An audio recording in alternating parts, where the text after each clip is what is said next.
Hey guys, I wanted to take a minute to tell you about the Bonavita coffee maker. This is the BV1800 with accessories kit.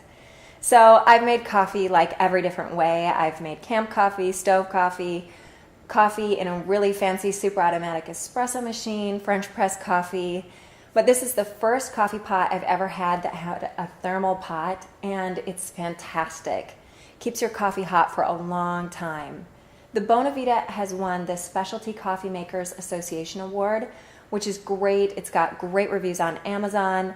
So for the price, I think this is a really, really solid machine. It just does what it's supposed to do. It makes great coffee. And with this one, you get an accessories kit as well, which includes little spoons with coffee cups on the top and coffee mugs. So you have everything you need. Check this one out.